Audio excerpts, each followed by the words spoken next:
მოდით, ერთი წამით წარმოვიდგინოთ ძველი სამყარო. და აი ამ სამყაროს ცენტრშია უზარმაზარი იმ დროის ყველაზე დიდი ზესახელმწიფო, აქემენიდური სპარსეთი. იმპერია, რომელიც ეგვიპტიდან ინდოეთამდეა გადაჭიმული. და უცებ ეს გიგანტი მზერას ჩვენკენ, კავკასიისკენ აპყრობს. სწორედ აქედან იწყება ჩვენი დღევანდელი მართლაც რომ საინტერესო ამბავი. აბა დაფიქრდით, რას იზამდით თქვენ? იბრძოლებდით, დანებდებოდით? იქნებ რამე გარიგებას ეძებდით. იცით, ეს არ არის რაღაც აბსტრაქტული კითხვა. ეს იყო სრულიად რეალური დილემა, რომლის წინაშეც ძველი ქართველური ტომები აღმოჩნდნენ. კარგი, მოდით ახლა დროში ცოტა უკან გადავინაცვლოთ და სცენა მოვამზადოთ. სპარსეთი, როგორც თქვით, თავისი ძლიერების პიკშია. და ამ დროს აი აქ, ჩვენს მიწა-წყალზე და მის გარშემო, უამრავი ქართველური ტომი ცხოვრობს. ხო და, მათ ჯერ არ იციან, მაგრამ ძალიან მალე ისტორიის ყველაზე დიდ იმპერიასთან მოუწევთ პირისპირ შეხვედრა. და აი მოდით ვნახოთ, ვინ იყვნენ ეს ტომები. სასპერები, მოსხები, ტიბარენები, კოლხები.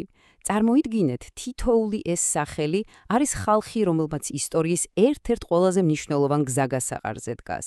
მათ უნდა მიეღოთ გადაწყვეტილება, რომელიც არა მხოლოდ მათ მომავალს, არამედ მათ არსებობას განსაზღვრავდა. კარგი, მაგრამ შეიძლება იკითხოთ, საიდან ვიცით ეს ყველაფერი ასეთი დეტალებით. საბედნიეროდ, ჩვენ გვყავს ერთგვარი გიდი ამ ამბავში. ეს არის ანტიკური ისტორიის მამად წოდებული ბერძენი ისტორიკოსი ჰეროდოტე. სწორედ მისი ნაშრომებია ის გასაღები, რომელიც გვეხმარება ამ ისტორიული თავსათეხის აწყობაში. ხო და ვნახოთ, რას გვიყვება ჰეროდოტე. ხო და, ტომების უმრავლესობამ ფაქტობრივად ერთი გზა აირჩია. პირდაპირი დამორჩილება. ანუ ისინი გახდნენ იმპერიის ნაწილი, შევიდნენ მის ადმინისტრაციულ ერთეულებში, რომლებსაც სატრაპიები ერქვა. და რა იყო ეს სატრაპია? მოდით მარტივად ავხსნათ. წარმოიდგინეთ, როგორც დღეს გვაქვს რეგიონები ან ოლქები. სატრაპია იყო სპარსული იმპერიის პროვინცია. და თუ შენ ამ პროვინციის ნაწილი ხარ, ეს ნიშნავს ორ რამეს. პირველი, შენ პირდაპირ ემორჩილები იმპერიას და მეორე, რაც თავარია, გაქვს ვალდებულება გადაიხადო ფიქსირებული ყოველწლიური ხარკი. და იცით რა არის საოცარი? ჰეროდოტე იმდენად დეტალურია, რომ ზუსტ ციფრებსაც კი გვაძლევს. აი შეხედეთ, მე-18 სატრაპია, სადაც სხვათა შორის სასპერებით შედიოდნენ, ყოველ წელს 200 ტალანტს იხდიდა, ეს უზარმაზარი თანხა, ხოლო მე-19, სადაც მოსხები და სხვები იყვნენ, კიდევ უფრო მეც, მთელს 300 ტალანტს.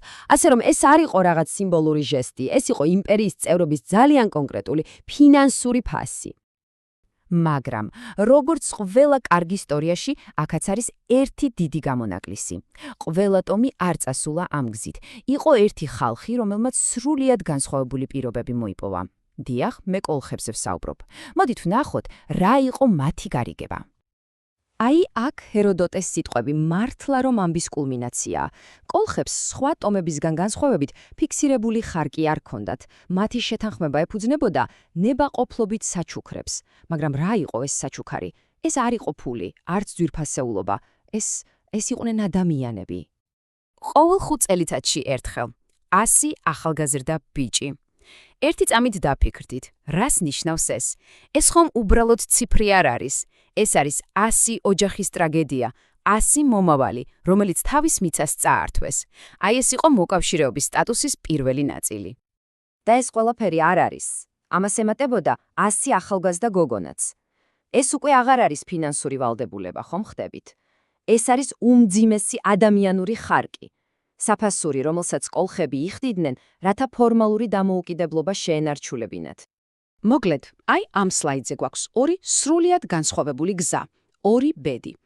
ერთ მხარეს სატრაპიები, პირდაპირი მმართველობა, ფულით გადახდილი ხარკი. მეორე მხარეს კი კოლხეთი, მოკავშირის სტატუსი, მეტი თავისუფლება, მაგრამ ფასი იყო ადამიანების სიცოცხლე. ფინანსური ვალდებულების ნაცვლად ადამიანური ვალდებულება. მაგრამ იცით, ისტორია არასდროს არის ასეთი მარტივი. საქმე მხოლოდ პოლიტიკურ სტატუსსა და ხარკში არ იყო. მიუხედავად იმისა, ვინ რა სტატუსს ატარებდა, სპარსული იმპერიის გავლენა ბევრად უფრო ღრმა აღმოჩნდა. ის კულტურაში შევიდა. წარმოიდგინეთ, ეს ხომ ერთი უზარმაზარი ეკონომიკური და პოლიტიკური სივრცე იყო. ხალხი ვაჭრობდა, მოგზაურობდა, ურთიერთობდა. და ასეთ დროს კულტურა საზღვრებს უბრალოდ ვერ ცნობს. ის მდინარესავითაა, მიედინება და ყველგან აღწევს. იდეები, ტრადიციები და რა თქმა უნდა ენა. და ამ უძველესი კავშირის ყველაზე ხელშესახები მტკიცებულება იცით სად არის? ჩვენს ენაში. ყოველ დღე როცა ვსაუბრობთ. აი მაგალითად, დაფიქრებულ ხართ ოდესმე საიდან მოდის სიტყვა განძი, ან მასპინძელი, ან თუნდაც ბაღი. დიახ, ყველა ეს სიტყვა და კიდევ უამრავი სხვა პირდაპირ სპარსულიდან შემოვიდა. ათასობით წლის წინანდელი ისტორია დღეს ჩვენს პირზეა. და ეს ამბავი სიტყვებზე უფრო შორს მიდის, ის კიდევ უფრო პირადულია. ჩვენი სახელები, ზურაბი, მერაბი. თვით ლეგენდარული ფარნავაზის სახელიც კი სპარსული წარმოშობისაა, ასე რომ ეს სახელები უბრალოდ გერების ერთობლიობა არ არა. ისინი იმ შორეული ეპოქის ცოცხალი ისტორიაა, იმ დროის, როცა ორი დიდი კულტურა ერთმანეთს შეხვდა და სამუდამოდ დაუკავშირდა. და აი, ჩვენი მოგზაურობის ბოლოს. ისევ იმ კითხვას უბრუნდებით, რითაც დავიწყეთ. როდესაც ასეთი უთანასწორო ძალებია, როცა ერთი მხარე უზარმაზარი იმპერიაა, მეორე კი უბრალოდ გადარჩენას ცდილობს, რა არის სინამდვილეში საჩუქარი, რამდენად შეიძლება ის იყოს ნებაყოფლობითი. ეს არის ის მძიმე კითხვა, რომელიც კოლხების ისტორიამ დაგვიტოვა, კითხვა, რომელზეც სრული პასუხი ალბათ არც არასდროს გვექნება.